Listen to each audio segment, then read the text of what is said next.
The Secretary of Agriculture visits Nebraska and hears from Nebraska producers. I'm Steve White on the Rural Radio Network. The Secretary also learning about ethanol's impact to the state. Wayne Garrett joins us. He is General Manager of Chief Ethanol Fuels and also represents Renewable Fuels Nebraska at that event. And Wayne, first of all, your impressions as you got to meet with a member of President Trump's cabinet. What were your impressions of Secretary Rollins? Well, first, she's very gracious and considerate.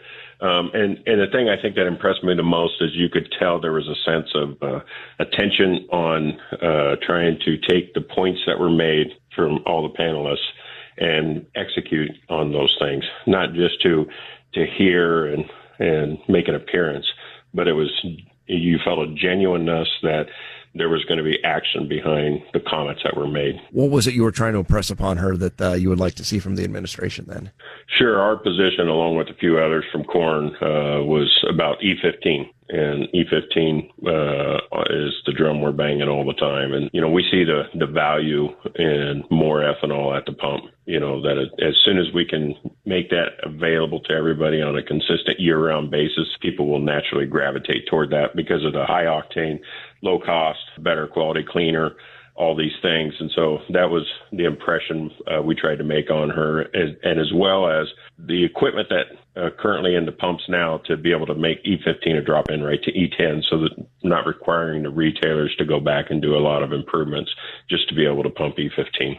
Right, because that's been one of the kind of the holdups is some thought of, do we have to replace all that equipment or can we just drop this fuel in? And what would you, obviously she can't make those decisions. We've got to work with the EPA, but I'm sure you're hopeful that she takes that knowledge back and as they work on these issues, that hopefully they would carry some of this out, right? Absolutely. And one of the things you see from this administration and you hear from them, both on Saturday and other opportunities that we've heard from them, is you can see this sense of working together. It's just this last week where Secretary Rollins had the farmers market on Capitol Mall, and just bringing that out and other panelists or other secretaries or other people showed up. Lee Zeldin showed up, the administrator of the EPA, along with Health and Human Services Secretary Kennedy.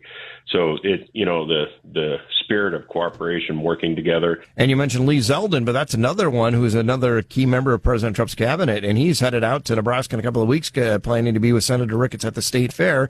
There again, I'm guessing ethanol will plan to be represented and make the case there, right? Absolutely. I believe there'll be a number of us there. And of course, there's always a keen interest with EPA. And going into this administration, we wasn't sure exactly how Administrator Zeldin would be. And the one thing that's also become clear, heard it repetitively from Secretary Rollins and everybody else, is this idea that the president and this administration cares about American agriculture, and it cares about doing things in America rather than just exporting things. It's, let's make something with it here. Let's be economic development here. Let's turn those dollars into rural communities. And the ethanol does that, along with a number of other ag commodities and different products. But it's one of the good things to see is the commitment for this approach to take care of Americans' heartland. The one thing I suppose I would say is it's just to see all the ag groups represented at this panel, to hear their different concerns and various concerns. Again, that's Wayne Garrett of Chief Ethanol representing Renewable Fuels Nebraska with Ag Secretary Brooke Rollins. I'm Steve White on the Rural Radio Network.